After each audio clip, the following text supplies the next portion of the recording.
Fala galera, professor Geraldo Neto na área, estamos voltando aí.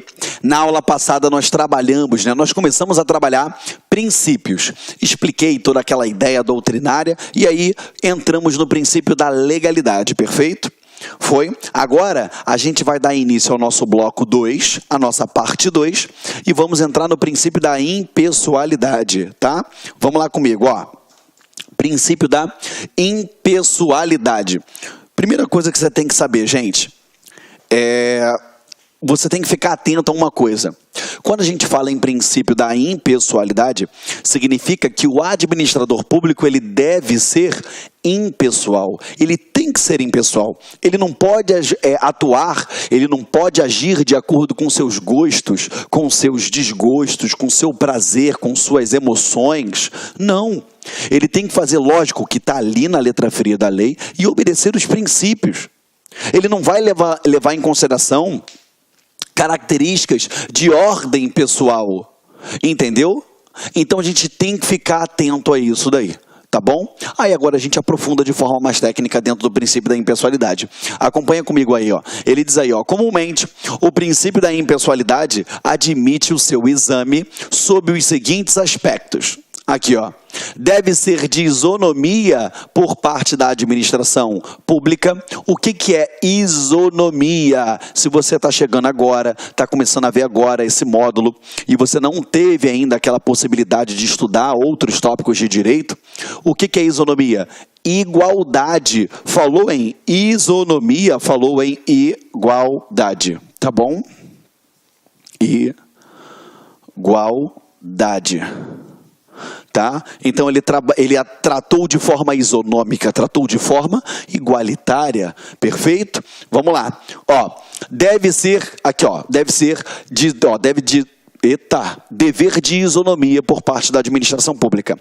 Trato a todos de maneira igual.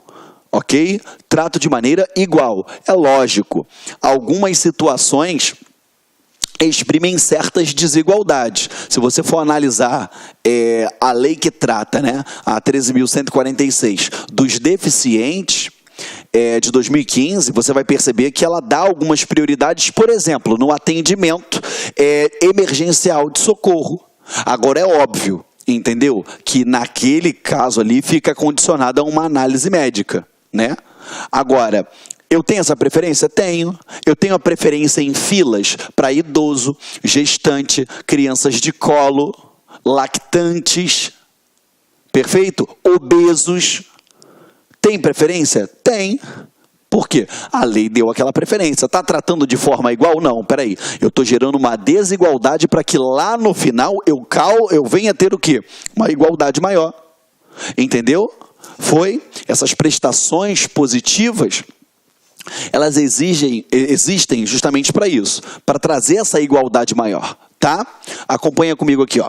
Dever de conformidade aos interesses públicos, ou seja, tudo que o administrador público fizer, além de tratar a todos de forma igual, tem que estar nos moldes, tem que estar conforme ao interesse público. Por isso que a gente chama também de quê? O princípio da impessoalidade de finalidade. Quem fala muito isso é o professor Celso Antônio Bandeira de Mello. Tá? Ele diz que são íntimos. Então, quando eu vou atuar em conformidade com o interesse público sempre será o quê? A finalidade. A sua finalidade é atender o interesse público. Tá? Vedação, a promoção pessoal do agente público. Vou dar um exemplo para você. O prefeito de uma determinada cidade, ele fez uma obra, uma praça com quadra poliesportiva, com brinquedos para crianças, e aí ele vai e fala que essa praça, quem construiu foi eu, prefeito Geraldo Neto, o melhor de todos, na verdade de todas as galáxias, porque eu fiz isso. Peraí, você está percebendo que eu estou me promovendo, eu estou tentando elevar a minha pessoa com algo que de fato tem que ser voltado ao interesse público, tem que ser dado com igualdade a todos. Então ele veda essa promoção pessoal, perfeito? é uma vedação à promoção pessoal. Então você percebe, é lógico, né? A gente percebe uma série de princípios violados, mas nesse caso, eu estou tentando me promover às custas daquilo ali. Então, eu vou fazer o quê? Eu estou tendo uma promoção pessoal, eu estou ferindo a impessoalidade, eu estou sendo, na verdade, pessoal. Eu estou linkando aquela atuação à minha pessoa. Você, se não já estudou, mas se já estudou, você vai lembrar, se não estudou, você vai aprender agora, que quando a administração pública ela pratica um determinado ato, aquele ato ele é imputado ao órgão a qual pertence aquele agente, e não ao agente. Tanto é que quando você está acompanhando aí o noticiário, você percebe que você ouve, né, a notícia que foi efetuada uma prisão pela Polícia Federal. Eles não falam assim, não, porque o agente Felipe prendeu o fulano de tal. Negativo, eles falam que a Polícia Federal efetuou aquela prisão. Por quê? O atuar daquele agente público não fica vinculado à sua imagem, ele não pode ter promoção pessoal com aquilo. É imputado a quê? Ao órgão, à entidade a qual ele pertence. Beleza? O nome disso aí a gente vai aprofunda dentro da teoria dos motivos determinantes, tá bom? Mas aí ou da imputação volitiva, enfim, a gente vai... Lá na frente eu faço essa distinção com vocês, tá bom? Mas, por enquanto, guarde isso daqui que eu estou falando para vocês, tá? Veda essa promoção pessoal, tá? Então, a gente tem que pegar e lembrar disso sempre, tá? Quando a gente fala do princípio da impessoalidade, deixa eu só apagar aqui para fazer um pequeno esboço aqui para vocês, tá? Se eu falei em impessoalidade...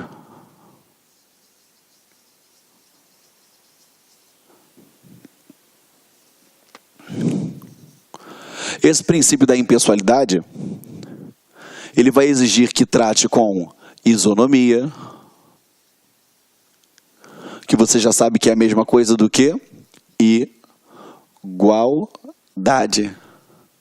Ele também vai exigir que atenda o interesse público, que você já sabe que é igual a finalidade.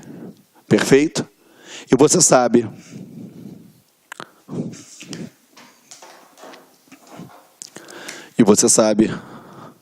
que, veda a promoção pessoal do agente. Tá? É óbvio que a gente vê, principalmente em época de campanha, determinados integrantes do corpo político, seja em âmbito federal, estadual ou municipal, atribuindo a sua pessoa a alguns feitos no município pela própria administração pública, pela prefeitura, ou no estado, pelo governo do estado, ou a nível Brasil, pela União. A gente sabe que ele não pode vincular isso daqui à imagem dele. Tá bom? Então, ele tem que dar publicidade? Tem. Ele vai dar publicidade daquela obra para que ela possa ser o quê? Fiscalizada, controlada, mas sem vincular o quê? A sua imagem. Tá? Quando a gente fala do princípio da publicidade, você vai perceber que quando ele vai fazer essa publicidade, ela tem que ter caráter o quê? Informativo, caráter educativo e de quê? Orientação social. E dela não pode constar nomes, símbolos, imagens que caracterizem o quê? A promoção pessoal. Tá? Então, eu dou publicidade. Sim, eu dou publicidade. Mas essa publicidade tem caráter informativo, educativo e de orientação social. Agora, dela, eu não consta, não consta nomes, símbolos, ou seja, qualquer coisa que caracterize o quê? Promoção pessoal. Tá? Porque a partir do momento que caracteriza a promoção pessoal, eu estou ferindo o princípio da impessoalidade. Tem que ficar atento com relação a isso daí. Tá bom, gente? Então vamos lá. Impessoalidade. Tratar todos com isonomia, com igualdade. Eu tenho que atender o interesse público visando sempre a sua finalidade. Celso Antônio Bandeira de Melo diz que são intimamente ligados. Ela veda a promoção pessoal. Por quê? Eu tenho que dar publicidade à atuação do administrador público? Sim, mas essa publicidade ela tem que ter caráter informativo, educativo e de orientação social. E dela não pode constar símbolos, nomes, gestos, imagens que venham caracterizar a promoção pessoal do agente. Porque a partir do momento que caracterize promoção pessoal do agente, o que vai acontecer? Eu estou ferindo o princípio da impessoalidade. Estamos juntos? Tá? Aperta o pause aí na aula que o tio vai apagar, tá?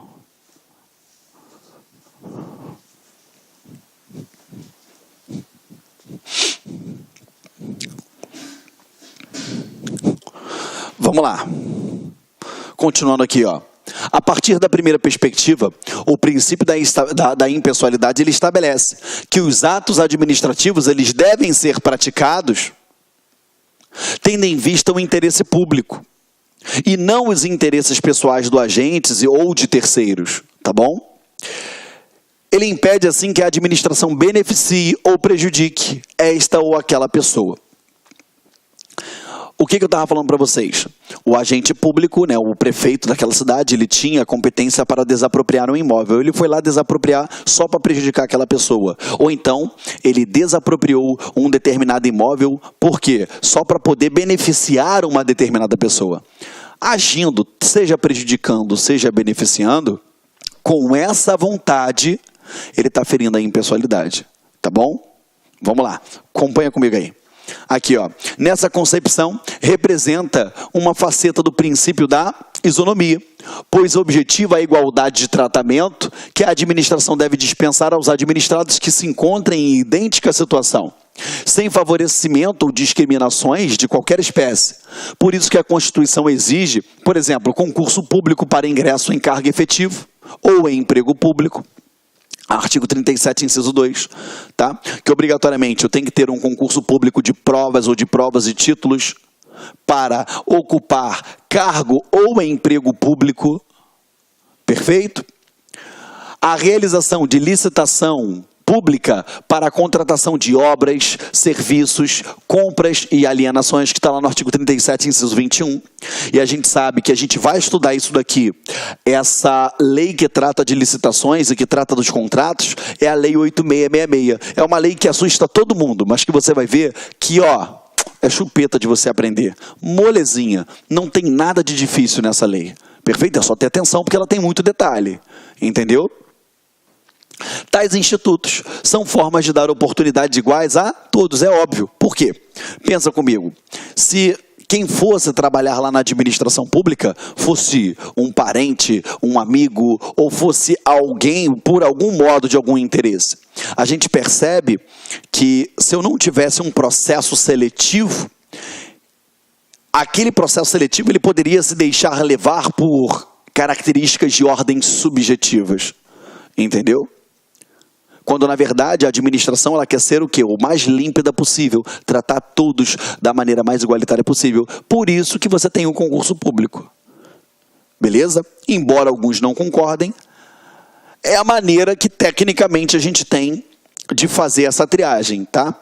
Embora a gente saiba que, às vezes, aquela pessoa extremamente capacitada para o desempenho daquelas funções acaba por não o exercer porque não acertou questões de uma matéria que sequer na prática vai usar. Mas, enfim, mas a outra que acertou está lá e pode ser o quê? Infinitamente menos qualificada ou ter aquela predisposição a desempenhar aquele cargo. Entendeu? Vou dar um exemplo para você.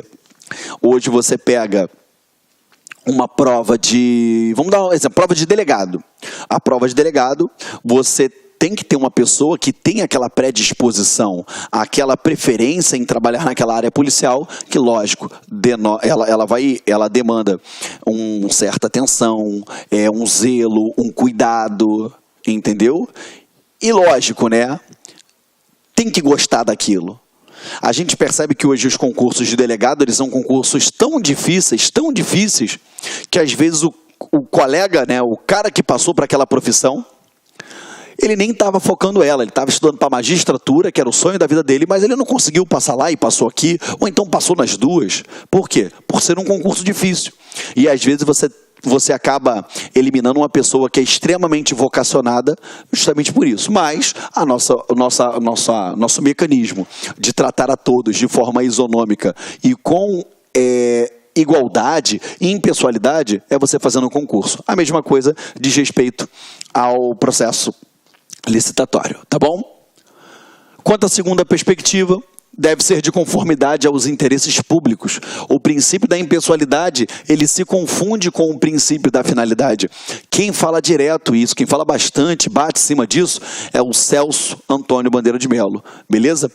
Porque aqui, ó, o qual impõe que o fim a ser buscado pelo administrador público e suas atividades, ele deve ser tão somente aquele... Olá, meus amigos, minhas amigas, sou o professor Luiz Antônio de Carvalho e estou aqui para fazer um grande convite para você que acabou de assistir esse pequeno trecho da nossa aula demonstrativa desse nosso professor maravilhoso. Se você gostou, se você quer assistir o restante dessa videoaula, então acesse nosso site laconcurso.com.br e lá nós temos um curso completo, um curso super atualizado e focado no Conselho Regional de Farmácia 2017 do Estado de São Paulo. O nosso curso custa apenas um investimento de 10 parcelas de R$ 25. Nós temos aí 100 dias de acesso. Durante esse período você pode assistir quantas vezes desejar e na hora que quiser.